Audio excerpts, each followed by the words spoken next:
Nas Teias da Mente. Uma psicóloga forense e uma escritora curiosa conversam sobre o que se passa no cérebro de um criminoso. Pelo caminho, aproveitam para falar sobre o funcionamento do cérebro de todos nós.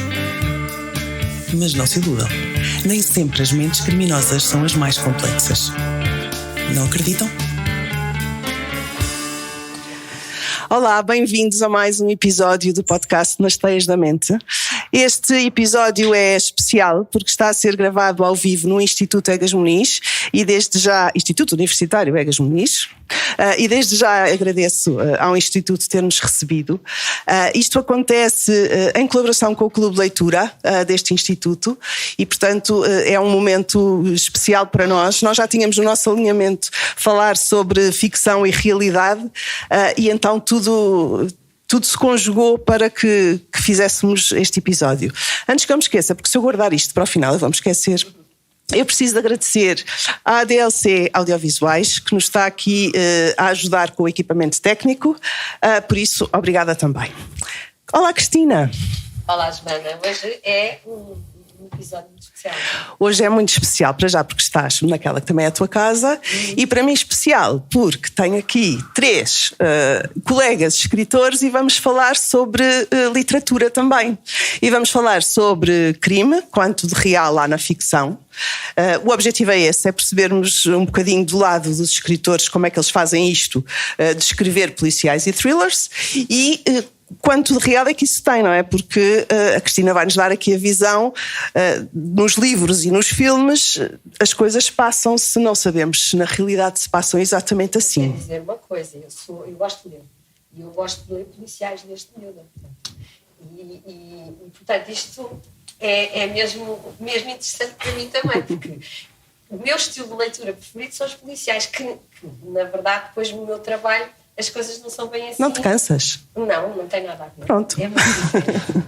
Mas eu quero ouvir também o que é que estes três escritores que temos aqui, que eu vou apresentar agora. exatamente, os podem dizer.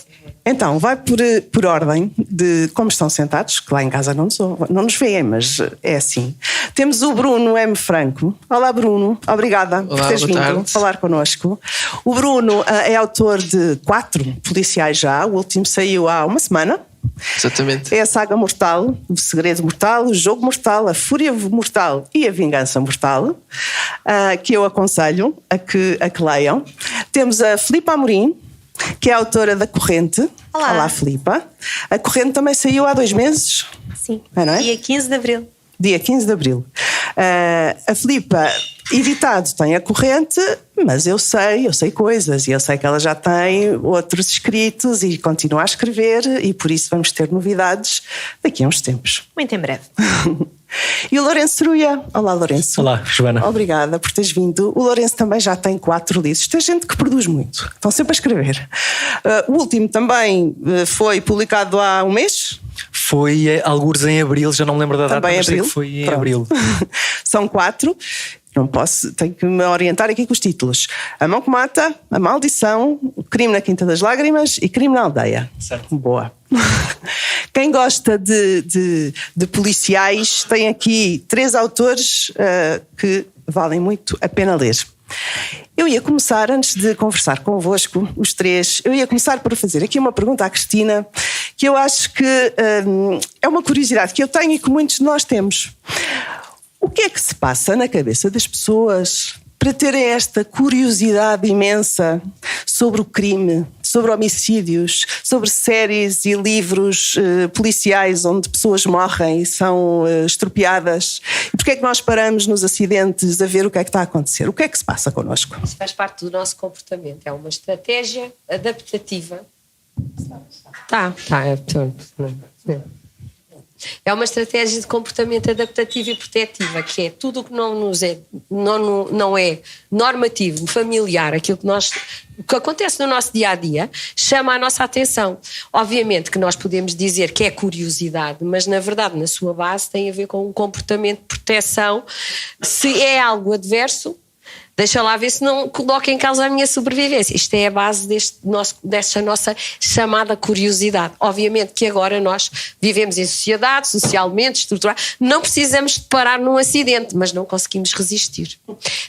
É a aplicação deste princípio de um comportamento mais simples, que é estar atento àquilo que não é comum, que nos pode ser ameaçador. E, portanto, tudo o que é diferente, tudo o que envolve aquilo que não é comum na nossa vida, causa-nos interesse e curiosidade. Obviamente nós não temos interesse todos pelas mesmas coisas. Por exemplo, nem todas as pessoas gostam de ler coisas policiais. Por exemplo, adoro, desde sempre, o primeiro livro foi da Agatha Christie. Portanto, nada mais posso dizer do que isto, não é? Porque foi por aí que eu comecei a ler a seguir à Anitta. Portanto, estão a ver, a seguir à Anitta, Agatha Christie. Agora, de facto, as pessoas, por exemplo, que estão habituadas a usar armas, facas e estar familiarizadas com isso, não acharão tão interessante determinado tipo de settings. Agora, os settings como o crime, por exemplo, o setting do crime é pouco usual, não é? E chama a atenção, as pessoas querem saber quem é que fez, porquê é que fez, o que é que aconteceu a seguir, não é? Portanto, nós temos uma necessidade de compreender as tarefas e dar-lhe um significado, também faz parte do nosso padrão de funcionamento. Portanto, nós queremos sempre chegar a para nós nos sentirmos estabilizados no nosso contexto, precisamos de perceber o que é que aconteceu, basicamente. Quanto menos familiar for o acontecimento, mais informação nós precisamos de recolher para conseguir chegar a essa conclusão, não é? Portanto, prestamos mais atenção. E, portanto, isto tem também a ver com todos estes mecanismos mais simples que depois podem ser impactantes. Olha, por exemplo, para montar tudo o que é uma coleção de livros policiais, né, que nós temos muito interesse. Mas a base do comportamento é esta, Joana. Muito bem. Eu não disse, mas quando quiserem interromper, Bruno, Filipe, Lourenço, estejam à vontade, está bem? Eu, por acaso, a respeito disso, ainda ontem estava a comentar um episódio que vivia há uns tempos, que eu estava a passar a ponte e no acesso à ponte estava uma fila enorme, como se fosse final de verão ou final do dia de praia, mas não havia justificação, porque aquilo, estávamos no inverno, não sei. Estava imensa fila, eu já me estava a passar, estava farto de estar ali. E de repente, a meio da ponte, começámos a andar muito bem, como se nada fosse. Então o que é? Quando chega a meio da ponte, não havia lá nada na nossa estrada. O que é que estava? Do outro lado houve um acidente, então as pessoas estavam todas a abrandar, quase a parar para ver o que é que era. E não havia nada ali, então estava uma fila gigante só porque eles estavam a querer ver o que é que se passava ao lado. Exatamente. E eu chamei nomes a essas pessoas, nem sei. Então tem a ver com isso, com essa curiosidade do mórbido. Mas se nós pensarmos bem, mesmo que a gente não pare, há ali uma certa abrandamento. Sim.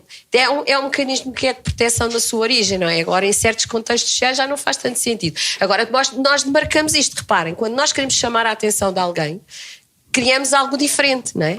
Nos anúncios de publicidade, não é? Criamos uma coisa que seja chamativa ou fora da caixa, ou que envolva ideias e imagens e coisas que causam determinado tipo de emoções. Pois também depende da emoção que nós queremos causar na pessoa. Por exemplo, um livro policial a mim causa-me a curiosidade de saber, obviamente, o que é que nós queremos saber. O que é que eu quero saber? Não é só o que matou, é porque é que matou, não é? Ou porque matou ou porque é que aquilo aconteceu, não é? Pode não ter aí, não é? Pronto. E isso é uma coisa que é fora da caixa, porque um comportamento desta natureza é uma coisa que não é comum. Nós não andamos para aí a planear matar uma pessoa. Bem, nós andamos. Pois, mas isso é o que às vezes eu e as minhas colegas no gabinete, lá na psicologia, às vezes estamos a avaliar um caso e dizemos, mas porquê é que achas que esta pessoa fez isto?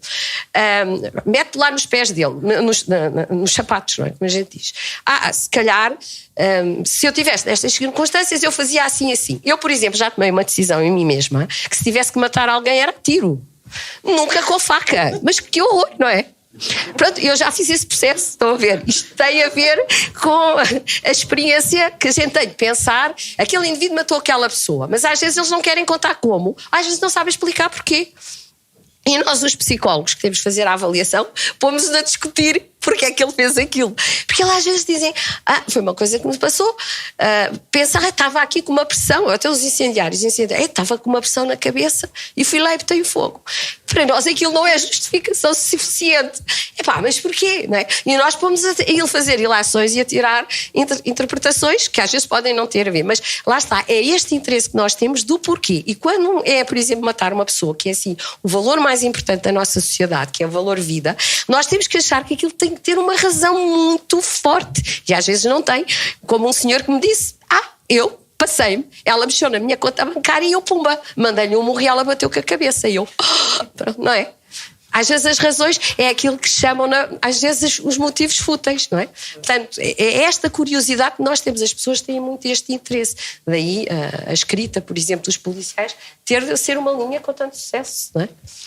E eu ia agora perguntar a cada um de vocês porquê escrever policiais e não outra coisa qualquer. O que é que vos levou aos policiais? Alguma vez pensaram escrever outra coisa que não policiais? Podemos começar pela ponta outra vez. Bruno? Eu, quando comecei a ler, era mais fantasia, lia muita fantasia, mas depois aos 14 anos, mais ou menos, alguém deu-me para a mão o Dan Brown, o Código da Vinci. Foi o primeiro policial que eu li. A Agatha Christie li depois, mas o primeiro foi aquele, porque eu fiz competição de natação e havia um amigo meu que estava em plena competição a ler um livro. Eu achei curioso. Quer dizer, numa competição ninguém está a ler, não é? Então ele disse que este livro é espetacular, é muito entusiasmante, tens que ler. Mas ele deu-me aquele para a mão e comecei a ler e adorei, e foi assim que eu descobri os policiais.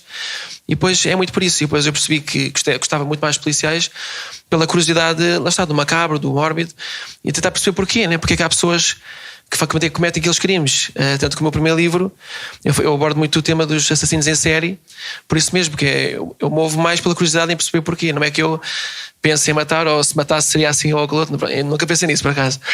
Mas eu tento perceber, tento construir um caso e depois tentar perceber o que é que uma pessoa naquela posição faria e porque é que faria aquilo. Então é mais por isso que eu escrevo policiais, mais pela curiosidade em perceber a mente humana e perceber como é que uma pessoa chega àquele ponto, né? Depois depende do livro, né? Mas muitas vezes é isso, como é que uma pessoa teve uma infância tão má ou uns traumas tão maus que depois enveredou pelo aquele caminho. Isso interessa muito porque realmente é muito estranho uma pessoa dita normal, entre aspas, né? Que nunca teve esses pensamentos. Então é mais por isso, é uma busca dessa curiosidade e dessas respostas. Filipa? No meu caso, acho que os primeiros mistérios, eles não são policiais, mas são mistérios por resolver, eram a saga de uma aventura. Que eles tinham sempre qualquer coisa para resolver. E começou por aí, depois passou para a nossa deusa patroeira Agatha Christie e para todos os autores policiais nórdicos, norte-americanos, britânicos, porque eu gosto que haja perguntas em aberto e gosto, pegando nas palavras da professora Cristina há pouco, mais dos porquês do que como os comos. O tiro, certo, ok, mas o quê? Porquê o tiro? O que é que se passou na cabeça daquela pessoa? O que é que se passou naquela relação para acabar com um tiro? Gosto muito dos porquês e por isso os meus livros até acabam por ser mais um bocadinho aqui a análise da personalidade dos personagens e dos motivos deles e do passado deles, os traumas deles, para chegar realmente ao crime que eles cometeram. Não tanto, eu não escrevo se calhar ainda tão mórbido como o Bruno. A chegar lá com o tempo. Isto é uma bola de neve, uma vez que começa a descer, não para. No meu caso, ainda estou naquela parte em que gosto que sejam pessoas comuns, levadas ao extremo. Porque os meus livros, pelo menos os que já estão escritos, estão na gaveta, Joana, mas vão de sair da gaveta. A corrente já está cá fora e os próximos chegarão nos próximos anos, se tudo correr bem. Aquilo funciona um bocadinho como o worst case scenario. Sabem o jogo do worst case scenario? Nós pomos a pensar o que é que poderia acontecer de pior nesta situação, naquela situação. E eu faço muito esse jogo comigo própria, porque não tenho mais nada que fazer, que é, e que tal se me acontecesse isto? Qual é que seria a minha reação? Como é que eu me sentiria? Como é que eu me comportaria? Quem é que me viria a ajudar? Quem é que não me viria a ajudar? E por isso, por acaso, os meus protagonistas não são os polícias, são sempre ou as pessoas a quem acontecem as coisas, ou as famílias, os amigos, as pessoas à volta da tragédia. Porque essa do acidente de carro é exatamente como vermos, por exemplo, um contingente policial no meio da estrada e não me digas que vais para casa. Vamos todos lá ver o que é que se passou. Vamos todos tentar perceber o que é que aconteceu ali. Bombeiros, ambulâncias, o que é que se passou ali. Esta curiosidade de como é que seria se fosse connosco, e se fosse connosco é o que depois me dá alento para escrever. Por isso, ainda não tenho não tenho protagonistas que sejam inspectores, eles estão sempre lá, mas eu gosto mais de olhar a quem é impactado pelo que acontece. Muito bem. Lourenço, conta-nos tudo. Eu comecei também em miúdo por ler, a seguir a uma aventura, lia muito Agatha Christie e acho que foi aos 12 anos que li o primeiro livro dela e fiquei absolutamente fascinado pelo universo policial e, portanto, assim que comecei a pensar em escrever o primeiro livro, muito rapidamente veio também a certeza de que seria um livro policial, por ser também o registro que eu mais leio. E eu parto sempre do princípio de que todos os seres humanos têm a capacidade de matar. Felizmente a maior parte de nós só o fará numa situação extrema, em autodefesa ou para proteger alguém, enfim. Mas portanto vou sempre buscar isso para construir os assassinos dos meus livros. Pessoas como nós, que podia ser alguém da nossa família, um vizinho, um amigo, e que levado a uma situação extrema mata outra pessoa. Porque é isso também que me fascina. É isso que me fascina também, pegarem personagens normais, digamos assim, e pô-las a cometer crimes. E também me fascina muito, além do porquê de quais são essas tais situações extremas, como é que um assassino encobre o seu rastro. O que é que faz para que não se perceba que foi ele quem cometeu o crime. Isso também, como autor, e se calhar vocês sentem isso, é das coisas mais divertidas e desafiantes, perceber como é que nós vamos camuflar o rastro deste assassino. Ou seja, enganar o leitor, basicamente. Enganar o leitor, exato. QB, porque o leitor é sempre muito mais inteligente do que nós vamos pensar, portanto nunca tentar enganá-lo demasiado. Eu pelo menos não tento fazer isso. É impossível, porque há sempre alguém que descobre alguma coisa, tudo, repara numa coisa cedo. ali que mais ninguém reparou, há sempre alguém que repara mais cedo. É impossível. Muito bem, Cristina, vamos fazer aqui um exercício em que fingimos que eles os três não estão, para eu te perguntar uma coisa que é um bocadinho constrangedora se fosse à frente deles. E que é a seguinte. O que é que vem daí? Eu sempre que leio um policial ou um thriller, e leio muitos, penso assim: esta cabeça é estranha, não é? Como é que esta cabeça inventou isto tudo? Haverá ali alguma maldade reprimida? Algum desejo de fazer aquilo em algum momento? Embora isto é ultra. Estaremos aqui seguras? Não sei, diz-me tudo. Estamos seguras. É por isso que os livros policiais são mais interessantes do que os crimes reais, na minha opinião. E eu, pronto, falo na minha perspectiva. Porque eu vou dar um exemplo neutro, que é a Agatha Christie. O que eu gosto nos livros da Agatha Christie é a construção que ela faz das personagens, não é? Porque ainda por cima eu tenho um fascínio pelo inglês típico antigo, não é? Século XIX e início do século XX. Gosto daquilo, não sei porquê, sei lá, espiado. E a descrição que elas fazem, não é? Das personagens todas e depois da conjugação dos comportamentos, em que quase todos são suspeitos em determinada altura, e que nos envolve na teia de relações, que ela descreve isso muito bem. E há outros escritores, eu vou ter que ler no verão, porque já tenho aqui dicas interessantes, não tive a oportunidade de ler os vossos livros, mas nós temos de facto escritores que apostam em algumas dessas coisas que vocês dizem, mas eu acho que de facto os escritores conseguem-nos dar essa perspectiva, que é uma perspectiva de que eles imaginam que está associado a um comportamento que é pouco usual, que é, por exemplo, matar uma pessoa. E porquê é que isso ocorre? Como é que eu digo que é mais interessante para mim do que a realidade? Porque muitas vezes a razão por que uma pessoa mata outra, infelizmente os crimes que nós temos, não é tão elaborado como aquelas construções que vocês fazem. Por exemplo, os crimes em série são raros, não é? E os crimes em série são complexos, estão associados a psicopatologias complexas, não é? Para nós a explicação acaba por estar aqui, mas a maneira como vocês o fazem é tão interessante que a gente vive mesmo o acontecimento em si, não é? Portanto, o que me fascina é precisamente isso, que é o ter a comparação com a realidade, que às vezes olha, porque a pessoa teve uma circunstância má, porque tem um processo de desenvolvimento deficitário, por isto, por aquilo, mas não, vocês constroem uma história que nos envolve e até torna aquele comportamento menos ameaçador, vou dizer, não é? Pronto. Às vezes há casos em que aquele homicídio foi merecido e a gente sente isso, não é? Eu estou aqui a dizer, isto é um podcast em que a gente está a falar de livros, não é? Obviamente nenhum crime é admissível para mim, do ponto de vista como profissional, não é? Estou como leitora, às vezes nós tomamos a parte do agressor. Acontece, não é? Não sei se às vezes é essa a intenção do leitor, do escritor ou não é? Não sei se vocês pensam nisso. Por exemplo, no Dexter, vocês falaram num dos vossos episódios, é um caso desses. Muitas vezes nós torcemos pelo vilão. Todas as vezes. Ele é tão giro. Pois. Pois, exatamente. Sim, mas muitas vezes ele pronto. mata com razão, digamos assim, com Exatamente. motivos bons, vá. Portanto, vocês transformam um pouco esta questão do comportamento criminal numa coisa mais complexa, mais elaborada e como vivida de uma maneira diferente do que é a realidade, que é mais nua, que é mais crua, que às vezes é mais dura, não é? E é mais dura porque muitas vezes as pessoas que o fazem têm dificuldades ou vivem num contexto difícil, ou então são mesmo pessoas com perturbações graves e que sentem que aquilo que fizeram está bem feito.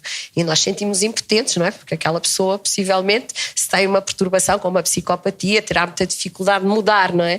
Estas questões. E não, vocês conseguem dar essa perspectiva, mas de uma forma mais construtiva, não, mas nós não estamos em risco, porque quem escreve sobre isto pode ter estes interesses, mas é um tipo de interesse imaginário.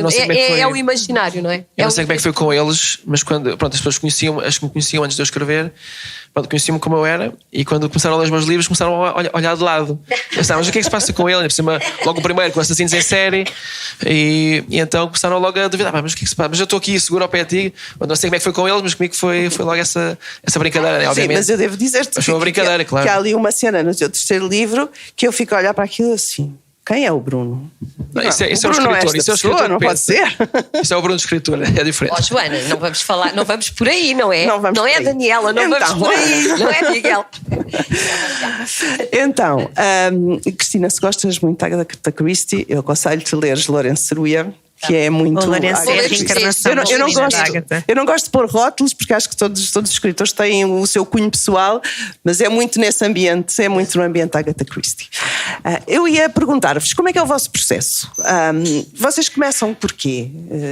Eu começo, lembram-se de uma forma macabra de alguém morrer. O Bruno, já percebi que tem grandes temas, que gosta de abordar grandes temas. Como é que vocês fazem? Começam a pensar numa história? Como é que escolhem a história? Como é que escolhem as personagens? Como é que escolhem o modo como as pessoas vão morrer? Contem-me coisas. Lourenço, começa tu agora. Ok, eu para mim o ponto de partida tem que ser sempre o local da história. Portanto, começo por escolher em que sítio é que vou situar o livro, e depois a partir daí começam a surgir as personagens e simultaneamente também a motivação por detrás do crime. Portanto, quem morre, quem mata e porquê. E depois, quando isso está definido, define também como é que a polícia vai chegar à verdade. Que pistas é que vão... dois tipos de pistas. Portanto, as chamadas as pistas falsas, que os ingleses chamam red herrings, portanto, que são coisas que não têm diretamente a ver com o homicídio e que estão lá para baralhar um bocadinho o leitor. E depois, quais é que são as pistas que são genuínas, portanto, que estão diretamente relacionadas com o crime e que vão fazer com que a polícia chegue ao culpado. Há uma coisa que queria dizer na sequência de que estava a dizer, Cristina. Para mim é muito importante, acho que uma questão de justiça para com as personagens criminosas dos meus livros, mostrar como é que elas chegaram ali, portanto, a justificar porque é que elas fizeram aquilo, de forma a que os leitores sintam uma de duas coisas quando chegam ao fim do livro, que é perante esta situação eu também teria matado esta pessoa, ou perante esta situação eu não teria matado esta pessoa, mas percebo que haja quem o faça. Acho que isto é importante. Pronto, para não parecer, para dar no fundo alguma credibilidade à personagem, ao assassino, e não parecer no fundo uma personagem de cartão, para que pareça uma pessoa real, com várias dimensões, exatamente, e portanto é importante para mim fazer essa... já respondi à pergunta, não já? Isto foi só uma parte agora. Já respondeste. Pronto, é isto. Força. Eu tenho um processo muito parecido com o do Lourenço. mas gosto depois quando percebo, ok, quem é que vai ser o assassino, como é que vai. Tento escolher uma cena de abertura forte, mesmo que não comece pelo ponto presente na história. Podemos andar mais para a frente ou mais para trás, desde que a cena de abertura seja em grande, porque gosto de prender logo, também gosto que um livro me prenda logo de início, e depois podemos voltar em flashbacks, gosto muito de flashbacks, podemos reabrir um cold case, podemos fazer o que for, desde que aquela cena de abertura prenda logo a atenção. E concordo também, acho que é importante nós explicarmos o que é que levou a personagem a fazer o que fez, porque ninguém gosta daquelas personagens aborrecidas que são completamente más ou então completamente boas. Todos nós, também concordo nisto, todos nós colocados numa situação limite, pensem só no que é que vocês não faziam para defender as pessoas que amam, a vossa família, os vossos melhores amigos, o que é que nós não estávamos dispostos a fazer. Os nossos assassinos fazem e pronto, e nós explicamos o porquê. Mas o processo é muito semelhante, é muito engraçado quanto mais nos vamos conhecendo, quão parecidas são as nossas mentes perversamente criativas. Bem, no meu caso, eu tenho duas formas de abordar o início de um livro. Por acaso eu tenho 4, foi 2. Então, no caso do Segredo Mortal e do Fúria Mortal, eu abordei primeiro pesquisando pelo tema. Quando o tema é assim muito grande, assim daqueles temas que é preciso muita pesquisa, eu prefiro pesquisar primeiro sobre o tema para perceber como é que eu posso usar depois no livro. Que pistas é que posso usar? Às vezes depende do tema, não é? No primeiro livro é um tema mais científico, que é o controle do clima. Pronto, e depois eu tentei pesquisar, não havia muita informação na altura, já foi há 10 anos que eu escrevi esse livro. Pronto, e tentei fazer uma trama à volta desse livro, desse tema. No Fúria Mortal foi o Estripador de Lisboa, que foi o tema. Também tive de pesquisar muito como é que foi nesse período, há 30 anos.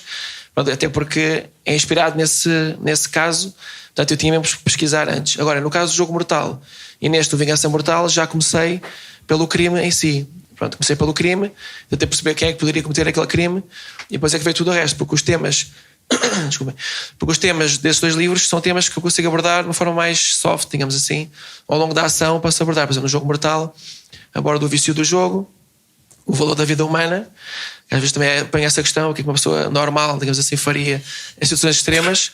Neste caso era se oferecesse, e depois também peguei pessoas com dificuldades financeiras, enfim, e ofereciam dinheiro e as pessoas por dinheiro fazem muita coisa, tentei abordar essa situação. No Vingança Mortal é mais crimes de ódio, que agora infelizmente tem sido muito tema atualmente, e também a questão da vingança, que nem sempre é o melhor caminho a tomar. Então é isso, eu tento abordar, depende do tema. Se o tema for importante, eu começo pelo tema e depois logo vejo o que é que faço a seguir. Se não, eu começo pelo crime, porque eu tento sempre ter um crime assim diferente, assim, que puxo logo a atenção das pessoas e a partir daí é que faço o resto. Vocês têm pena das vossas personagens? Das que matam? Custa-vos algumas escrever... não. Algumas merecem, não é? Custa-vos escrever aquelas descrições mais macabras? Não, essas são as partes mais divertidas. Eu disse que isto é difícil dar aqui a pé destas pessoas. Podes, claro. Vocês quando estão a descrever portanto, as pessoas que cometem os crimes e os crimes em si, vocês pesquisam, vão ver tipo o jornal, como é que foi, como é que vocês fazem isso, como é que vocês chegam à construção do crime em si, e à personagem, às emoções, não é? Porque se é uma coisa que vocês constroem, portanto, e como é que se inspiram? Eu tenho curiosidade nisso. Eu vejo muitas notícias, fui jornalista, sou formada em jornalismo, portanto vejo muitas notícias, e como leio muito também me vou inspirando. Ok, aqui já vimos matar desta forma, portanto deixe-me cá, posso pegar se calhar numa das que já li e dar-lhe o meu cunho, as motivações específicas do meu assassino para o ter feito, e depois tenho a sorte de ter algumas fontes, desde professores a médicos, a enfermeiros, a quem eu vou perguntar: o crânio parte assim, em quantas partes mesmo? E demora quanto tempo? E o meu histórico de pesquisa, quero acreditar que eles não andam aí a espiar-nos, porque todas as perguntas mais parvas que nos possam vir à cabeça, mais vale fazermos primeiro do que escrevermos mal. E recentemente passo muita coisa pelo Bruno. Bruno, como é que se faz assim? Bruno, como é que ele faria assado? Se eu soubesse assim muita coisa. O Bruno é a Bíblia. Vamos a ver que o Bruno é especialista em certas matérias. Não, o Bruno é perigoso. O Bruno é muito perigoso. E então vamos pesquisando muito, sim. No meu caso, como acho que ainda nenhum dos livros foi assim sobre um tema como a guerra climática no teu, que acredito que tenha sido uma pesquisa muito, muito longa, no meu caso é mais o como é que se faria, quais é que seriam as reações biológicas do corpo perante aquele cenário. Estou a tentar não dar spoilers, mas como é que reagiria naquele caso. E depois confirmar com estas minhas fontes, a quem agradeço todas as horas que eles dispensam a explicar umas coisas mais óbvias para eles, de certeza, para eu conseguir escrever como deve ser. Portanto, qualquer erro que haja nos livros, a culpa não é de quem me aconselha, é mesmo minha que não soube interpretar. Lourenço. Eu tenho uma... Bem, além da imaginação, há muita coisa que vem da imaginação, obviamente, e que terá a ver com referências, com notícias que já li, com filmes e séries que vi, etc. Mas depois tenho uma amiga minha que é inspetora da PJ, tenho outro amigo que trabalha na PSP e tenho outro que trabalha na GNR, portanto... e tenho outro que é médico legista, portanto, eles os 4 anualmente recebem mensagens minhas. Sim, aliás, recebem e-mails, portanto está tudo por escrito, com perguntas que eu tenho, dúvidas que eu tenho, porque há muita coisa que não está na internet e se calhar ainda bem. E portanto, eu gosto que haja algum rigor naquilo que se escreve. No entanto, dizendo isto, também digo que acho que deve haver algum espaço para liberdade criativa e, portanto, eu assumo que já houve um procedimento ou outro da polícia que eu alterei assim um bocadinho por conveniências do enredo. Porque é impossível, por exemplo, a análise da ADN. Acho que às vezes aquilo demora muito tempo. Sim. Mas em livros que se passa ali numa semana ou duas, quer dizer, não estar à espera um mês. Não dá para parar a ação um mês para ter o resultado. O que é que nós punhamos os personagens a fazer durante esse mês, não é? O que é que se faz na vida real? O que interessa é o resultado em si, não é agora esperar, interessa é o resultado. Se é positivo, se é negativo, se é só que eles não procuram ou não. Portanto, temos todos uma sorte imensa, porque nos nossos livros a Polícia Judiciária trabalha a um ritmo... E é engraçado, no outro dia chegámos à conclusão, eu e o Bruno partilhamos a mesma fonte, o mesmo professor da Escola da Polícia Judiciária, e tiramos dúvidas com ele da mesma coisa. Lá está, porque nenhum de nós foi polícia, pelo menos nesta vida, e portanto convém irmos percebendo, lá está, o cuidado com o rigor. Nós podemos tentar moldar um bocadinho, e já me aconteceu eu tentar passar pelo Inspetor Carlos, dava para fazer isto. Não, se nós fizéssemos isso éramos despedidos. Mas para a história ficava tão fixe. Pois, mas não pode ser. Não queres escrever uma coisa com cabeça, tronco e membros? Ainda todos unidos? Então não pode ser. Não podes escrever assim. E às vezes é muito chata a realidade. Às vezes era muito mais giro, nós podemos trocar como tínhamos escrito, mas eu pelo menos tento escrever de forma verídica. Posso só dizer uma coisa? Eu não sei se já há aqui potenciais escritores ou pessoas que já escrevem, mas se calhar para quem nos está a ouvir queria deixar uma dica que é...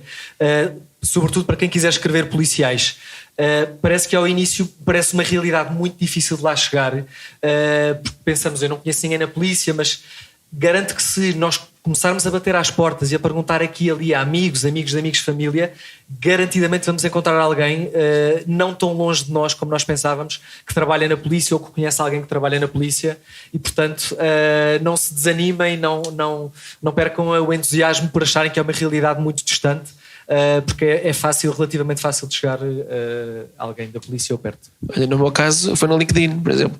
Eu precisava de ajuda com a questão da polícia judiciária e eu fui ao LinkedIn e pesquisei pessoas, inspectores da PJ, e foi assim que encontrei. E depois mandei mensagens a vários inspectores. Houve um que respondeu logo a dizer que sim, vamos comer ao café, não sei o que mais. Ok, boa. E esse é que foi o meu contacto, depois é que me levou àquele que tem em comum com a Filipa. Mas foi assim, foi no LinkedIn. Tão simples quanto isso. Eu liguei mesmo à Polícia Judiciária. Olhem, depois está a fonte mesmo. Eu sou muito direta. Eu ligo, olhem, eu estou a escrever um livro e preciso de alguém que me tire as dúvidas. E então encaminharam-me logo diretamente ao Inspetor Carlos Ademar. Exatamente. Eu acho que ele deve ser o consultor, basicamente, de todos nós, para que ligamos a pedir ajuda. Mas não foi a única vez. Eu, até para as coisas mais pequeninas, isto é um absoluto spoiler que todos vocês vão agora receber em primeira mão. Houve um dos livros em que eu precisava que eles fossem ao arquivo. Porque era antigamente, não havia internet, os jornais estavam todos em papel, e eu liguei à Biblioteca Municipal da Terra, não vou dar spoiler, de onde é que vai ser, liguei, olhem, eu sou estudante de jornalismo e precisava de consultar o vosso arquivo, vocês têm assim tantas notícias, tantos jornais desta época de tal a tal. Temos, mas olha, mas também pode ir à biblioteca daqui, à biblioteca dali. Portanto, sem nós revelarmos muita coisa, tem de ser. É só dizer que somos estudantes de jornalismo. Somos estudantes de jornalismo sempre e precisamos de ir aos arquivos da biblioteca. E pronto, e descobrimos quais é que são as bibliotecas mais próximas, onde é que há os arquivos maiores, onde é que poderíamos pedir ajuda. Mas parece que não, mas as pessoas estão sempre mais dispostas a ajudar-nos do que nós acreditamos que estejam. Posso só fazer uma pergunta? Quando vocês fazem uma espécie de trabalho de investigação, como nós, não é? Visão de literatura, aquelas coisas todas que nós fazemos aqui. Quanto tempo é que vocês levam para escrever um livro? Que é uma coisa sempre que eu... Pronto, é uma curiosidade que eu tenho. Vocês fazem isso a tempo inteiro ou têm... Como é que se escreve um livro? Expliquem-me lá. Eu gostava muito, e penso que falo pelos meus colegas, que fosse uma coisa a tempo inteiro e nós não fizéssemos mais nada da vida, senão ler e escrever. Mas não, eu pelo menos tenho um trabalho a tempo inteiro, sou assessora de imprensa no resto do tempo e escritora nas horas vagas, que não são muitas, mas demoro uns meses valentes, sendo que eu não consigo, eu gostava muito, mas eu não consigo escrever só um livro de cada vez. Começa uma ideia qualquer, eu sei, Joana, mas eu estou-me a esforçar. Começa uma ideia que vem, assim como uma mosquinha, e nós tentamos ignorar, mas não, vá, vamos lá tentar pegar nesta história. Depois escrevemos mais uns capítulos daquela, depois aborrecemos e está cá esta à nossa espera, portanto volta. Então, conclusão, um ano, ali uns meses valentes, Isso é mais difícil do que ler 2 livros ao mesmo tempo, ou 3. É terrível. Eu não consigo ler, mas eu tenho sempre um cada vez, eu escrever 2 ou 3 é impossível. Mas é que vem de uma ideia diferente e é tão boa a início e tu pensas, bora, depois voltamos ao outro. Não nos perdemos, não é? Não perdemos o fio à meada, mas também não podemos calar aquela inspiração, porque todos nós sabemos que se não damos ouvidos à inspiração, ela vai-se, zanga-se connosco e acaba tudo. A Filipa tem vários na gaveta, não é? Exatamente. No meu caso, aquilo divide-se um bocadinho entre a pesquisa inicial, que eu costumo definir mais ou menos a história toda antes de escrever. Claro que há sempre liberdade para mudar alguma coisa, mas o esqueleto principal normalmente eu defino antes. Então é aí que se calhar demora um bocadinho às vezes a pesquisar sobre o tema e mesmo a definir a história, o rumo da trama e isso tudo. Talvez aí uns 2, 3 meses para definir tudo. Depois para escrever, mais uns 3 ou 4 meses, portanto isto é mais ou menos 6, 7, 8 meses de escrever. Depende do livro. Há uns livros que, se calhar, por exemplo, o Jogo Mortal, que é um livro com uma, como é que se diz, com uma sequência, com uma estrutura muito específica. Esse foi muito fácil de escrever, porque já sabia logo desde o início como é que seria tudo. Os outros, como eu tenho que pensar muito mais, como é que vou fazer, né, para deixar o leitor intrigado, aquelas coisas todas, então demora mais tempo a escrever. Mas normalmente 6, 7 meses é o normal. O meu primeiro demorou 9 meses, foi uma gravidez. O segundo demorei 6, o terceiro 5, e este último pensei, estou a crescer o tempo de escrita, portanto este se calhar vou escrever em 3 meses. Demorei 1 ano e meio. Portanto, foi muito duro. Portanto, ou seja, oscila, tem oscilado, não sei, espero que agora o próximo não demore ainda mais. Mas sendo que nenhum de nós, infelizmente, por um lado consegue ser escritor a full time, o tempo de escrita eu acho que demorará. Aliás, se conseguíssemos ser escritores a full time, seguramente demoraríamos menos tempo a escrever cada livro. Sim, muito menos. Eu também sou radioterapeuta na IPO de Lisboa, não sei se já foi dito ou não, e também agora sou pai de uma criança que já está quase a fazer 2 anos, então o tempo para escrever está cada vez mais pequeno. Agora vou demorar muito mais tempo agora, acho que agora vai passar para 1 ano ou assim, alguma coisa. Muito bem, eu agora ia passar-vos a bola, porque eu desafiei-vos quando vos convidei a trazerem perguntas para fazerem à Cristina, porque dentro desses conhecimentos de alguém que conhece alguém, não sei se no vosso caso alguém conhece alguém que seja psicólogo forense, têm aqui uma à vossa disposição que poderá esclarecer alguma das vossas dúvidas. Algum de vocês tem uma questão, perguntas? Relacionado com o Fúria Mortal, porque a Joana disse-me que trabalhou com o Estripador de Lisboa, no caso o Estripador há 30 anos. Então, nas minhas pesquisas, ninguém sabe quem é que foi, ninguém sabe o que é que lhe aconteceu. Eu gostava de saber, na sua opinião, não só como é que acha que era a pessoa, mas o que é que lhe aconteceu, porque ele matou aquelas 3 prostitutas e depois desapareceu. Há muitas teorias, né? Acho que na altura até houve avistamentos, entre aspas, no estrangeiro, houve pessoas que achavam que ele matou aquelas prostitutas porque tinham passado alguma doença e foi uma espécie de vingança, mas ninguém sabe quem era nem o que aconteceu. Gostava de saber a sua opinião sobre isso, porque estou muito curioso para saber. Nós não sabemos o que é que lhe aconteceu. Sim, mas o que é que acha? Aquele caso foi quando eu fui trabalhar e quando integrei a instituição, foi o primeiro caso que eu trabalhei. Então começou logo em grande. Pois, eu não sabia nada sobre comportamento criminal, portanto aquilo para mim foi mais uma aprendizagem, né? De repente entrei para o instituto e de repente estava num carro cheio de agentes do FBI, mas não sei o quê, aquilo para mim era assim um ambiente um bocado estranho, né? E depois integraram-me numa equipa de investigação criminal que estava a fazer a monitorização do caso e pronto, havia várias teorias. O que é que nós percebemos com a ajuda do FBI?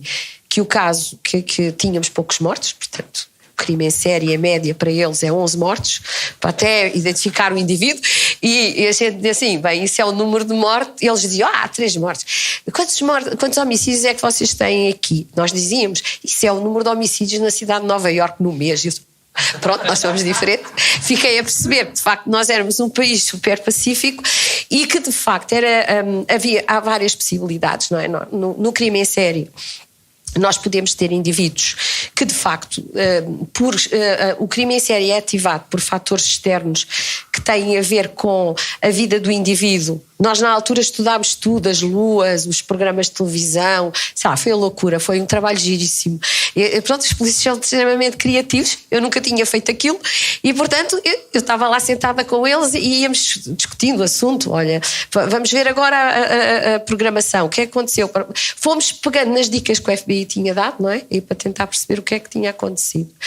De facto, fez-se um padrão, estabeleceu-se um perfil do indivíduo, o perfil era um perfil comum nos casos de crime em série, era um indivíduo pouco elaborado, pronto, tendo em conta a tipologia à base das do FBI. Agora, várias coisas podem ter acontecido para a paragem dos crimes. Isto depois abriu em mim uma ambivalência, que era, por um lado, não queremos que morra mais ninguém, que chatice, nunca mais morreu ninguém, né? Assim nunca mais descobriu o caso, isto é ridículo uma pessoa ter esta conversa. Mas há várias razões porque é que isto aconteceu. Havia várias razões. A primeira é nós podemos ter um indivíduo que entrou numa fase ativa e de repente há um fator estabilizante da vida dele, que acontece às vezes nos homicidas em série e que levam à paragem dos atos. Imagina um indivíduo que perdeu alguém muito importante para ele, de repente começa a cometer aqueles atos e de repente encontra novamente alguém que o estabiliza a sua estrutura de vida. Isto é o modelo do crime em série, não é? Do homicídio em série. Isto é uma razão. Outra razão é mais aquela que toda a gente adiantou, que era que morreu. Não sabemos. A outra é que de facto o indivíduo pode-se ter movimentado para outros locais e de facto enquanto em Portugal é mais fácil de nós encontrarmos uma sequência de mortes, não é? Porque é um país pequeno, noutras zonas isso é mais difícil. O caso continua ativo nas bases de dados internacionais, pontualmente vai-se encontrando alguns casos parecidos, mas lá está, ele é um caso by the book, não é? Como se costuma dizer, não é? Segue aquelas características todas. Portanto, nunca mais apareceu, há várias teorias, isto ficará um mito, como o mito do Jack the Ripper, não é? Mas pronto, pode haver uma razão tão simples quanto esta, o indivíduo ou foi para outro país, ou morreu, ou então conseguiu de facto, era uma das coisas que nós perguntávamos aos agentes especiais do FBI, se de facto estes indivíduos podiam restabilizar. E eles dizem que sim, eles dizem que pode ter paragens, mas em situações adversas estes indivíduos podem de facto voltar ao ato, não é? Pronto. Mas é uma perturbação, é um conjunto de perturbações que estes indivíduos muitas vezes têm, não se explica pela psicopatia, geralmente é uma comorbilidade entre vários tipos de perturbações, nomeadamente às vezes as psicoses, juntos com a perturbação sádica da personalidade, etc. Coisa que é rara, e como podem ver, nós no nosso país temos muito poucos casos, tivemos 3 casos identificados ao longo destes anos, e onde temos mais comportamentos em série até noutros tipos de crime, mas de facto a razão do estripador de Lisboa pode ser esta, e podemos ter outros casos que só não fizemos a ligação porque o indivíduo não também continua. há uma parte curiosa que também encontrei na pesquisa, é que uns tempos antes de ele começar a cometer esses crimes tinha sido um livro que era O Estripador de Lisboa.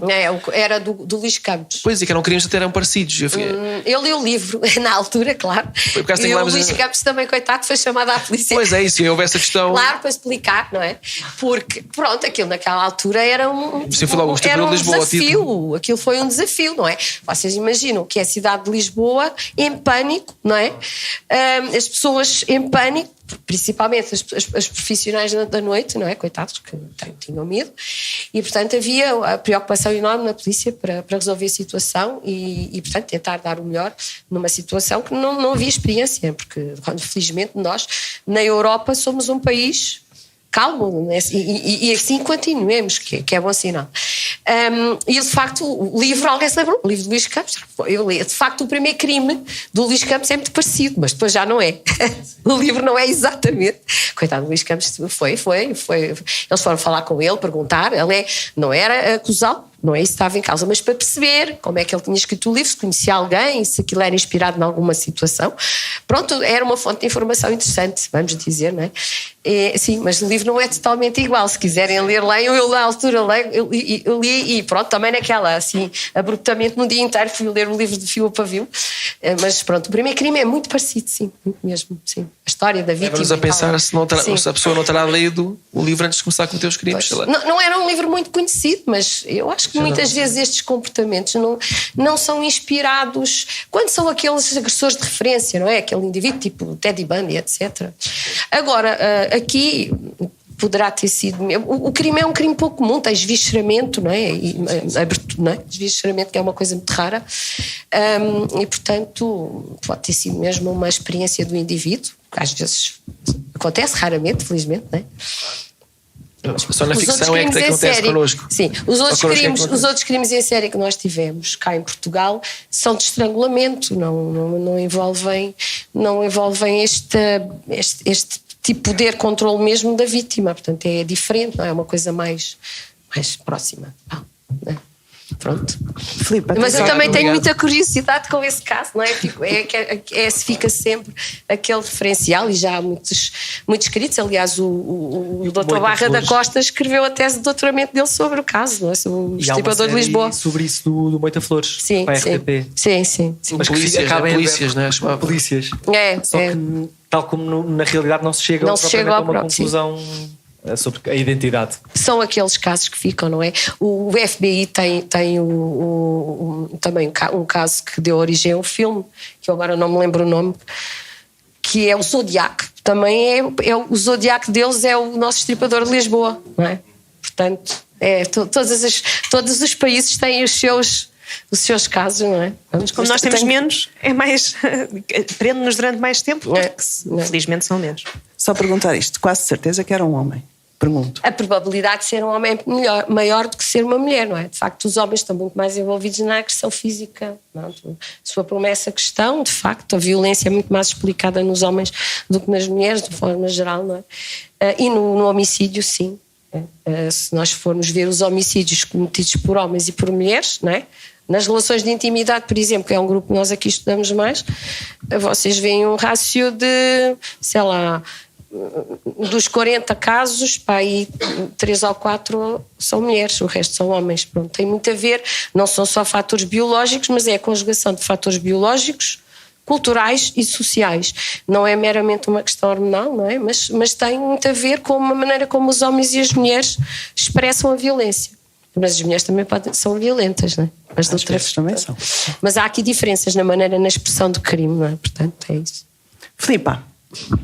Eu gostava de perguntar uma coisa que já vi em muitas séries, em muitos filmes, já pesquisei bastante e que continua a fazer-me imensa confusão. Assassinos como o Ted Bundy, como o Charles Manson, que eram incrivelmente charmosos para o tempo deles. Uma coisa é eles conseguirem atrair as vítimas antes delas saberem no que é que se vão meter, mas eles receberem cartas de admiradoras na prisão. O que é que tem de se desligar no cérebro de alguém para apagar o complexo caçador-presa e elas voluntariamente continuarem a gostar ou a sentir-se atraídas por alguém que sabem que poderia ser perigoso para elas? Agora, toda esta onda do dark romance, o que é que se desliga para ser... Porque eu acho que a maioria de nós, penso que posso falar assim, estando em perigo, foge, não vai a correr em direção ao perigo. Mas há uma legião de admiradoras destes assassinos em série. Mas nós cá também temos casos em que as pessoas vão à prisão. Por exemplo, nós temos um caso aí que o indivíduo está detido e tem pessoas que vão lá. Ele originalmente era padre e, portanto, as pessoas continuam a ir lá acreditar que ele não fez aquilo, quando há provas de tribunal, não é? Exato.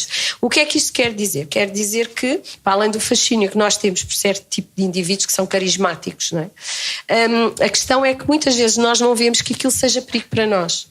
Ou seja, estas pessoas não se posicionam no papel de vítima, posicionam-se talvez no papel de eu conseguiria mudá-lo, ou eu conseguiria, estão a ver? Que é o que acontece. Por exemplo, vocês pensem no fenómeno da violência nas relações entre casais. Porque é que nós temos indivíduos que estão, por exemplo, a cumprir medidas por violência nas relações de intimidade e têm umas namoradas novas, não é? E às vezes elas dizem, não, isso ele bateu nas outras, em mim não vai bater porque eu sou especial.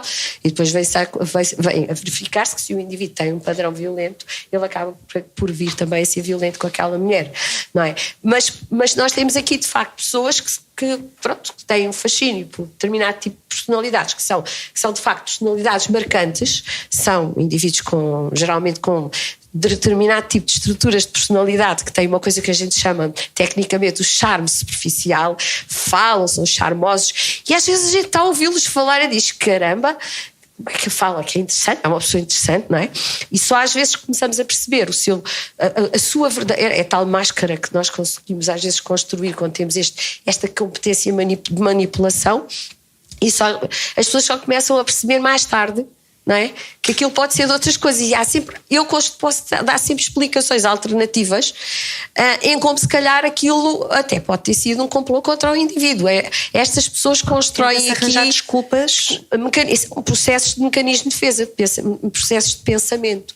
Nós chamamos de distorções cognitivas, não é? Por isso é que nós temos indivíduos que conseguem manter os crimes apesar de saberem que estão a fazer mal, e temos vítimas que conseguem muitas vezes que se mantêm em determinado tipo de situações de risco, construindo estes processos de pensamento protetivos, mas que acabam fisicamente para elas não ser protetivas, não é? Mas pronto, isso acaba por... E depois também há pessoas que têm uma atração e uma ligação, uma identificação com esses padrões violentos, não é? Também existem pessoas que igualmente se identificam com a violência. É por isso que nós temos grupos violentos, não é? Pessoas que aderem à violência. E nós agora temos aí os fenómenos de violência, não é? Não podemos esquecer, não é? Aproveito aqui para falar de comportamentos extremados. É? Há pessoas que têm uma atração, que se identificam com esses padrões de comportamento, e o grupo muitas vezes legitima que aquilo, afinal existem mais pessoas como eu, não é? E ter um clube de fãs acaba por ser um bocadinho isto. Portanto, os fenómenos sociais também são aqui importantes. Isto é complexo, o comportamento humano é interessante nos seus dois lados, no lado bonito e no lado menos bonito, não é? Mas tem a ver com esses fatores todos. Filipe. Obrigada. Lourenço, tens alguma pergunta? Na verdade eu tenho duas perguntas, mas eu só trouxe a segunda pergunta porque achei que se calhar a Cristina poderia não querer responder à primeira, e eu não levo nada a mal se não quiser responder. Que é, qual é a sua opinião, não é opinião, o que é que acha que aconteceu no ano 2017 no Algarve com a Madeleine McCann? O que é que acha que esteve por detrás? Como é que nunca se encontrou? Eu acho que é dos maiores mistérios a nível mundial. O que é que se terá passado? É assim, este é um caso, como deve calcular, complexo, não é? Complicado, e que, pronto, é uma situação que não... É desconfortável para mim falar sobre ela, não é? Mas o que eu posso dizer é o seguinte: nos casos desta natureza, não é um único caso em que isto acontece. Infelizmente existem outros casos no mundo ocidental, só que o caso daquela menina era um caso mediático pelos pais, pela sua posição social, etc. Mas infelizmente existem mais crianças que desaparecem e não são encontradas. Isto é um aspecto importante que se diga, não é? E portanto é uma questão. Agora, estes casos são casos muito complicados, não é? Que envolvem muitas vezes, há aqui padrões que têm a ver com as situações das famílias, das dinâmicas das famílias, do contexto social, e que muitas vezes são difíceis de investigar, não é? São difíceis de investigar porque neste caso até uma família que não é de cá, não é? Se calhar se fosse uma família de cá teria sido feito de outra forma, mas são sempre situações muito difíceis. E do ponto de vista do trabalho de polícia, foi um trabalho que envolveu a polícia de uma forma muito intensa, não é? E alimentamos imenso sempre que estas situações não se resolvam, não é? Mas que se vocês forem ver a nível internacional e até a nível nacional, nós temos casos em que as crianças não são encontradas por diversas razões, não é? Diversas razões, mas também é importante dizer que a taxa de crianças desaparecidas que depois é reencontrada também não é assim tão elevada, que há um trabalho feito nessa matéria até a nível europeu, não é? E a nível internacional, mas infelizmente nós não conseguimos encontrar todas elas, que isso seria o que se pretendia. Mas é um caso também difícil e é um caso também que transporta muita tristeza, não é? Às pessoas que trabalharam nele, não é? Porque o objetivo era tentar encontrar uma resposta para a situação. Portanto, é o que eu posso dizer sobre a situação. Queres colocar a segunda? Outra pergunta. Eu não sou formado em psicologia, obviamente não tenho conhecimentos por ir além dessa área, mas uma pessoa pode nascer com tendências ou com impulsos para a psicopatia, ou seja, se for possível alguém nascer com isso, dá para depois fugir desse tipo de comportamentos e de impulsos? Tens de ouvir o nosso episódio sobre psicopatia. No geral, já havia. No geral, é assim, a psicopatia é uma perturbação da personalidade que surge, ou seja, nós não nascemos psicopatas. Agora, nós podemos ter uma propensão, um conjunto de características à partida. Portanto, a psicopatia é multifatorial, ou seja, tem a ver com a articulação entre determinadas características que a pessoa tem em conjugação com um determinado processo de socialização. Portanto, a psicopatia, nós só determinamos se o indivíduo tem ou não tem a perturbação quando ele chega ao início da idade adulta. É aí que é possível nós fazermos um diagnóstico de que existe de facto Portanto, nós temos instrumentos psicológicos que nos permitem identificar se o indivíduo tem ou não tem essas características. Depois há um nível, nós podemos ter características, todos nós podemos ter algumas características que estão associadas à perturbação. O ser mais manipulativo, ter mais charme superficial, usar algumas estratégias de mentira. Agora, aquilo só se define como tal quando o indivíduo depois conjuga ali um conjunto de características. Não têm que ser todas, mas, por exemplo, se nós articularmos alguns aspectos internos como o ser manipulativo, o ser impulsivo, não ter sentimento de culpa, não ter remorsos, isso são características mais centrais na estrutura de personalidade que fazem com que aquela pessoa se sinta, instrumentalize os outros, não é? Para atingir os seus objetivos. Agora, nem todas as pessoas com esta perturbação de personalidade cometem crimes. Nós não sabemos, a incidência na componente do crime é maior, uma em cada 100 homens, uma em cada 100 mulheres e 1 em cada 10 homens na esfera do comportamento criminal. Mas na população em geral é para aí 1% das pessoas que têm esta perturbação da personalidade. Estas pessoas são inseridas. O que é que? Pronto, geralmente são aquelas pessoas que nós conhecemos que nos falham mais, que não cumprem certo tipo de compromissos, que se aproveitam das outras pessoas, que lideram e têm sucesso e não se importam com o sentimento dos outros. Portanto, estas pessoas é chamada psicopatia bem-sucedida. Estas pessoas sentem-se bem em meios culturais onde há diversidade, onde há menos, como é que eu ia dizer, onde podemos dividir para reinar, sabem? Onde há mais estimulação, porque estas pessoas precisam de muita estimulação. Enquanto nós entramos em stress com muita estimulação, eles não estão no seu meio. E, portanto, às vezes a gente diz, psicopata, crime, não. De facto, nós temos pessoas e a nossa cultura muitas vezes facilita que estas pessoas tenham posições de liderança. Atenção, isto é uma coisa de analisar. É um assunto muito interessante. Lourenço. Professora, vou só acrescentar uma dúvida. Mas há algum... eu estou-me a lembrar daquele caso que foi estudado nos caminhos de ferro dos Estados Unidos. O trabalhador que, ao ser atingido numa certa zona do crânio, aquilo desligou-lhe ou apagou-lhe ou tirou-lhe toda a parte da regulação sentimental e emotiva. Se houverem consequências físicas, nós podemos perder a capacidade de... Sim. Os psicopatas, alguns deles têm lesões em determinadas zonas, principalmente aqui na zona do nosso cérebro mais antigo, na base reptiliana, que tem a ver com o controle da agressividade e a parte das emoções mais básicas, e também aqui no lobo frontal, que é onde nós adquirimos, na zona do cérebro onde nós aprendemos aquilo que nós devíamos aprender na escola, que é resolver problemas sociais. Sem passarmos para a violência. Exatamente, que é aprender a adiar a frustração, não é?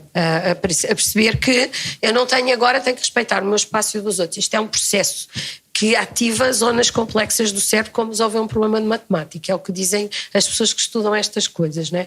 Assim, mas eu posso desenvolver um determinado tipo de comportamento mais frio e calculista por uma lesão física causada por um fator externo. Mas eu queria dizer aqui, há estudos que mostram que muitos psicopatas têm de facto imagens do cérebro com indicação de lesão, mas nem todos têm. Sim. Portanto, há aqui fatores também, há aqui uma conjugação de características de personalidade como a impulsividade elevada, o baixo controle de impulsos, a necessidade de estimulação, depois conjugado com um determinado processo, imagina um processo negativo de socialização, humilhação, etc., rejeição por parte dos pais, etc., pode levar a que estes indivíduos depois desenvolvam um determinado tipo de comportamentos.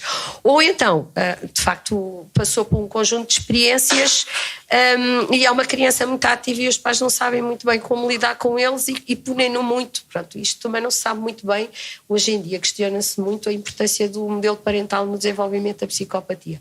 Porque há estudos que mostram que os pais, como não se conseguem controlar a criança, tanto são muito punitivos como pouco punitivos e, portanto, há aqui um impacto que pode não ser tão estruturante. Portanto, ainda temos um pouco a estudar sobre este tipo de matérias. Mas é uma matéria importante e, de facto, aqui os aspectos fisiológicos, mais os aspectos sociais, mais os aspectos genéticos não podem ser esquecidos. É complexo. Para mais informações e pormenores, episódio número 4. Nas teias da mente. Certo, Joana, já percebi que tenho que me calar. É isso. Vamos aproveitar que temos aqui 3 escritores à vossa disposição. Alguém tem alguma pergunta que queira fazer ao Bruno, à Filipa ou ao Lourenço? Olha agora. Ali Agora é ao a parte da fundo. vergonha. Agora é a parte em que nos perguntam como é que termina o livro 5.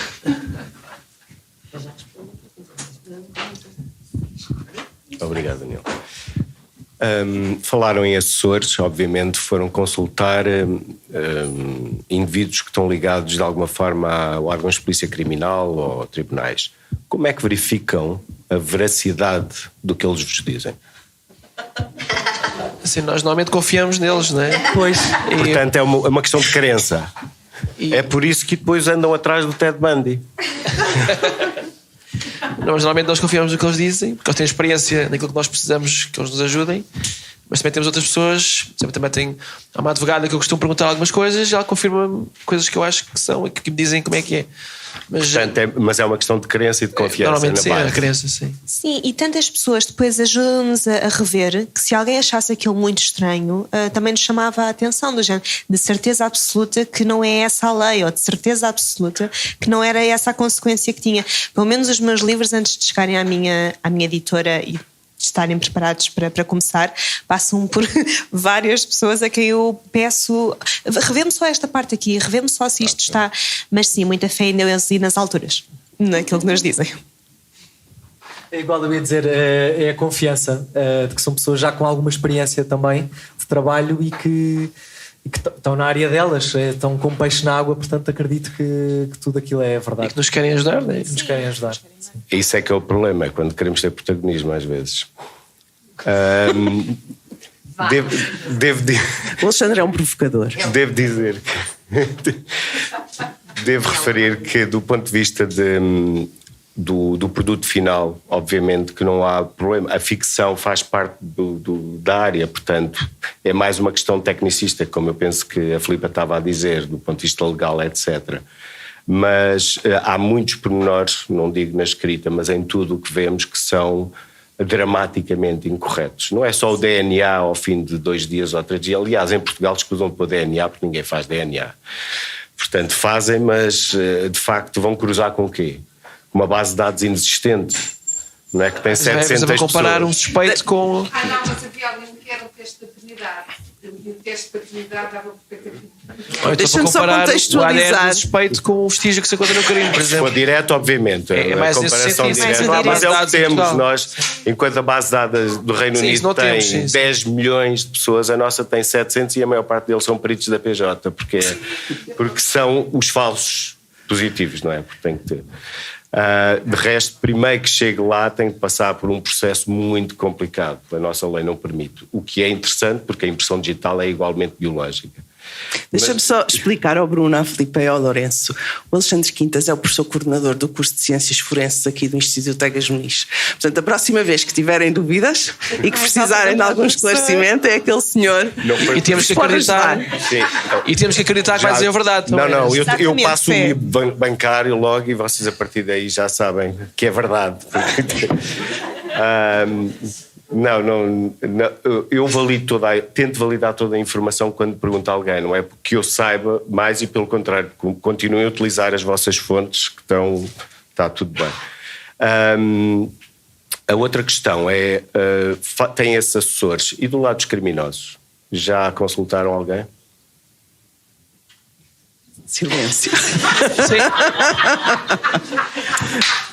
Nós Sim, vamos à polícia todos os dias, não é? Não, é isso, é que os próprios inspectores também têm a sua experiência e partilham connosco a experiência que têm com os criminosos. É uma fonte secundária de informação. Sim, mas também há muitos textos, nós pesquisamos, pelo menos eu pesquiso muito online sobre, e há livros também. Aliás, sobre o primeiro livro que falei sobre assassinos em série, há muitos livros sobre isso que abordam a nível psicológico. Há muitos livros sobre isso e eu também li bastante sobre isso antes de começar a série para não cometer assim grandes erros. Eu penso que se vocês o fizessem iam ficar desiludidos, porque como a professora Cristina disse, é tudo tão básico que não conseguiam elaborar absolutamente Não, mas eu quando nada. pesquisei sobre assassinos em série, estrangeiros, por É exemplo. mais interessante, é mais elaborado, não é? Exatamente, para nós que lemos, temos essa capacidade, não é? É melhor se ter elaborado, se não desistimos. Como dizia a Filipe, é preciso ter sempre coisinhas interessantes a surgir. Portanto, não façam isso, não vão falar com os senhores. Não, a gente não quer saber se o DNA leva 1 mês ou 2 ou 3. No livro é importante é que aquilo se resolva, não é? É isso que nós queremos. É por isso que ler é bom, não é? Se fosse igual ao nosso dia com o sistema de justiça boring, não é? Assim não, assim a gente tem a oportunidade de ler um livro em que tudo funciona. Ou não, mas eu cheguei a ter um leitor que se queixou disso. Um leitor a dizer que o meu livro não era realista, porque essa questão da ADN é muito mais tempo do que aquilo que foi no livro. Mas são os cromos que querem tudo muito, preciso. já evoluiu muito. Dá para dizer que já evoluiu muito. Agora já se consegue evoluir. Não Sim, mas há sempre quem implica com essas coisas. Teste de paternidade também. Portanto, aí é uma questão. O problema é que tem que se validar muitas vezes, não é assim, Alexandre? Tem que se confirmar muitas vezes, relativamente aos testes de paternidade, não é? Eu estou a pensar num dos casos aqui de um destes livros, dos deles, que eu já li. A questão é essa. Está bem, mas eu acho que efetivamente é ficção. Também não é dramático. Eu achava muito mais curioso terem abandonado os venenos. Todos eles foram fãs da Agatha Christie, que era venenos por excelência, e agora andam noutras vertentes relativamente a matarem as pessoas, correto? Mas eu também já usei veneno, por acaso. Mas eu não li todos. Deve ter sido o que tu não leste. Spoiler. Então tá. Mais alguém tem alguma pergunta que queira fazer? E não nos mandem para debaixo do autocarro. Mal o professor, por favor. Ali,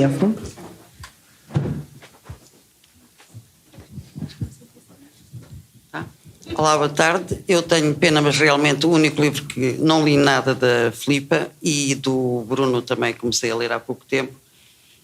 Há pouco tempo foi ontem.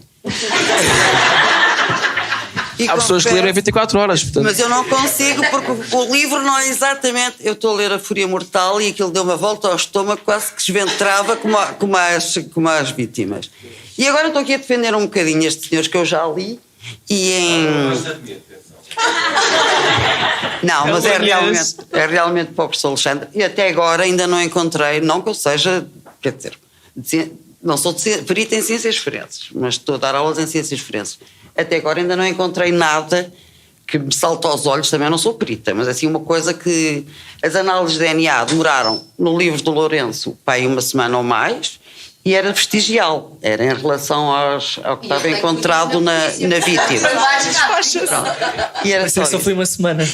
Essa acho que foi uma semana. E agora, já agora, eu digo infelizmente da Filipa não li nada, o do Bruno não tenho a certeza se for conseguir ler, porque aquilo é muito agressivo. Mas tem a ver com o Estripador de Lisboa. Exatamente. E eu lembro-me da história. Quer dizer, não... Lembro-me perfeitamente da história, mas não sei se vou conseguir ler, confesso. Ainda vou para aí a um terço do livro, mas eu queria ler para hoje, para falar. Em relação ao Filipe, lamento imenso, não consegui ler tudo. O do Lourenço também só li um, que era o crime, na Quinta das Lágrimas.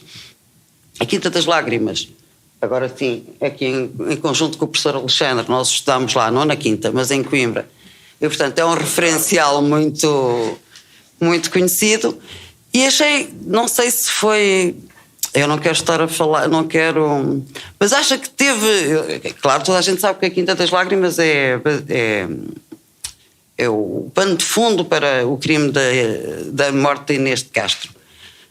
Digamos que no seu livro a Inês e o Pedro tiveram algum papel subjacente. Não sei se consigo falar sem dizer. Sem dizer. Tentar também responder sem ser muito críptico, mas dando uma resposta coerente. Se eventualmente houver alguma semelhança entre a história deles e a minha, dou a minha palavra de honra como não foi intencional. Aliás, eu apenas os refiro. Claro, eu também achei que não faria sentido escrever um livro sobre a Quinta das Lágrimas e não os referir. Portanto, há uma referência a eles, obviamente. Mas nunca foi minha intenção fazer uma história parecida ou pegar nos moldes daquilo que se diz que foi o que se passou e aplicar nos dias de hoje. Até porque, inicialmente, quando eu comecei a escrever o livro, a identidade do assassino era outra.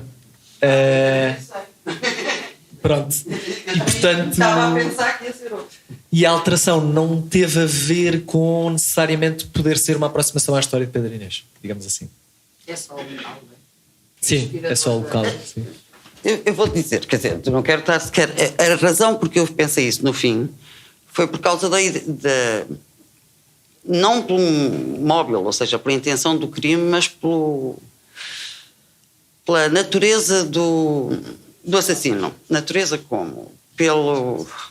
Não sei se consigo dizer isto sem... Pela relação. Sim, Pela certo. relação. Devia ser psicóloga que eu estou a meter os pés pelas mãos, sem dizer...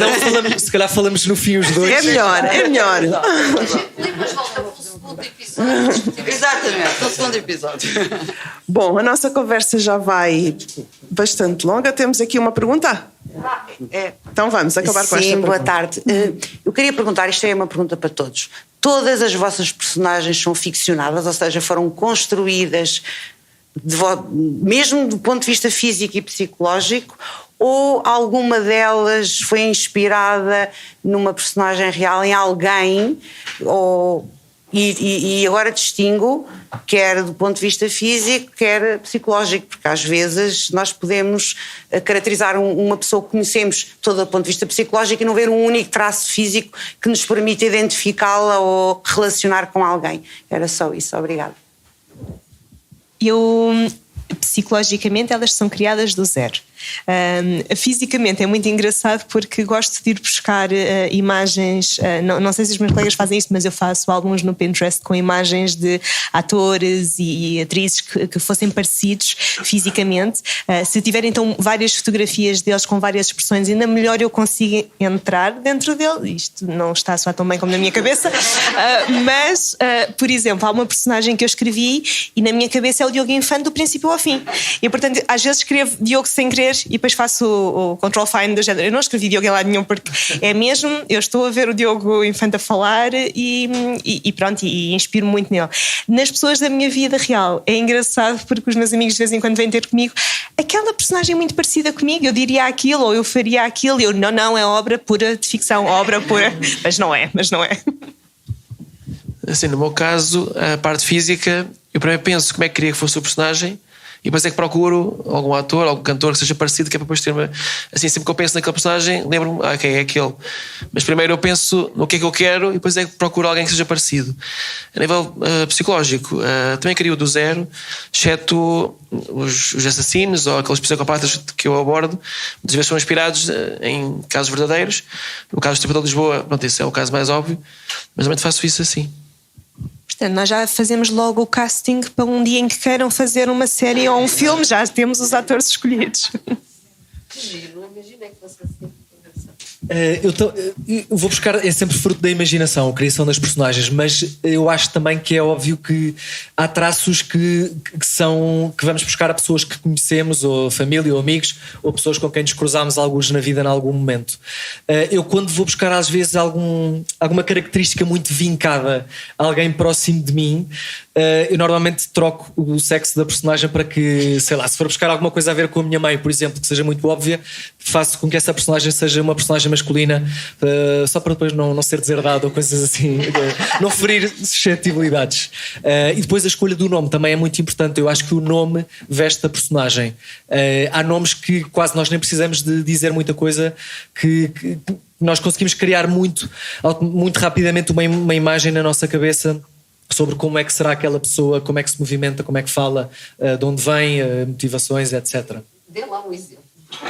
Olha, eu não vou dar o meu porque acho que seria muito pouco modesto dos meus livros, mas estou a pensar nos livros do Harry Potter, da J.K. Rowling. Há um professor que é o Gilderoy Lockhart. Lembram-se? Eu acho que o nome diz tudo, mesmo sem ter... E Voldemort. Lord Voldemort, sim. Eu acho que há novos personagens que são... E a J.K. Rowling eu acho que é exímia em muita coisa, descrita nisso também, na escolha de nomes, acho que é brutal. Alex? Sim, Alexandre. Conseguem ouvir? Pode ser assim ou tem que ser... Tens aí o microfone. A questão toda, e vocês pensaram, quando escolhem os nomes para os personagens, nas hipóteses já de traduzir e de ser divulgado noutros países? Eu, por acaso, confesso que não.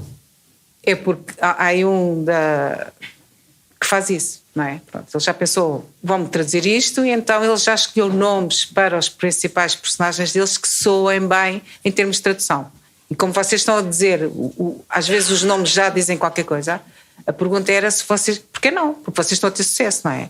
E espera-se que consigam ou ir para séries, e estamos a ter sucesso com algumas séries no Netflix, porquê não com vocês também?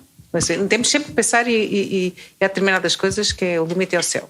Portanto, a questão toda era, poderiam antecipar isso, agora que já têm mais, e se faz sentido terem já nomes que ficam bem traduzidos. Ou em francês, aqui que está aqui a minha amiga, em inglês... Mas primeiro eu penso em nós, estar a pensar a publicar e a pensar já lá fora. Primeiro penso em ter sucesso aqui em Portugal, que é o que me interessa. Mas ainda ontem estava a comentar também que a minha maior dificuldade é mesmo os nomes, mas é para personagens secundários. Por exemplo, a mãe da vítima, da terceira vítima, por exemplo, a mim não me interessa se é Joana, se é Joaquina, então eu fico naquela, nunca sei bem que nomes dar, porque depois já são tantas personagens ao longo da série que eu já acho que estou a repetir alguns. Claro que os nomes principais, isso eu gosto de pensar neles e dar, mas os secundários às vezes... Vocês fazem aqueles painéis com os post-its e isso para conseguir... Eu é tudo no Word. Não, eu faço depois no Word. Não, eu faço. Eu tenho um quadro. Já a gente imagina isso, ali um quadro, né, com aquelas linhas. Não, é tudo no Word. Eu gosto. Os nomes, até há uma questão mais engraçada. Eu não tinha pensado nisto do vamos lá pensar para traduzir, mas se nós conseguimos aprender a dizer nomes islandeses e noruegueses, eles que aprendam a dizer os portugueses. Não, sem dúvida, mas o problema é que é um mercado que é diferente e a questão toda é, eu acho que há escritores muito bons e eu tenho pena que não estejam lá fora. Mas os espanhóis acho que normalmente nunca fazem nomes, mas são espanhóis, pronto, e nós lemos. Não, já não falo dos ingleses, nossos, acho que têm nomes que dá para... Mas vocês têm que... Aí eu tenho uma perspectiva ao contrário. Nós adaptamos muito bem e normalmente cá recebemos as pessoas, só tentamos falar em inglês automático. Há muitos países que não fazem. Não. Paciência. Mas para mim seria estranho. Não, só estou a dizer, portanto, nós é que normalmente nos adaptamos muito facilmente. Pronto, é essa perspectiva fantástica e fico contente. Mas acho que também podem pensar um dia, e espero eu que sejam traduzidos e que tenham muito sucesso lá fora também. Mas para mim seria estranho, porque assim, é uma história passada em Portugal com portugueses. E ter uma pessoa, um inspetor da PJ chamado Robert. Não, mas eu não estava. É Bobby? Não, mas João e John, ou David e o David. próprio nome traduzido. Sim, a questão toda funciona bem. A questão toda é John e John, ou João e John. Eu percebi que era um nome estrangeiro. Não, nada disso. Ou Filipe e Philip. Há determinados nomes que já funcionam muito bem. Vamos lá traduzir, Inês. Não é? Ok, então não estava a perceber. Nós ficaríamos aqui o resto da tarde. Não é estar o resto. Eu pensava que era um nome estrangeiro só para a tradução ser mais fácil. Ou para... Ficaríamos aqui com muito gosto o resto da tarde a falar sobre isto, eu ficaria, mas já vamos assim com bastante tempo. Eu quero agradecer muito aos três, Bruno, Filipe e Lourenço, por terem vindo. Muito obrigada a vocês também que estão aqui a assistir. Obrigada, Alexandra Maia Silva, que também dinamizou aqui este encontro com o seu clube de leitura. Leiam, porque ler é bom. Cristina, encontramos-nos no próximo episódio. Sim, senhora. Vai ser o último? Vai ser o último. Desta temporada, depois haverá mais. Pois, Obrigada por estarem desse lado e até ao próximo episódio. Obrigado.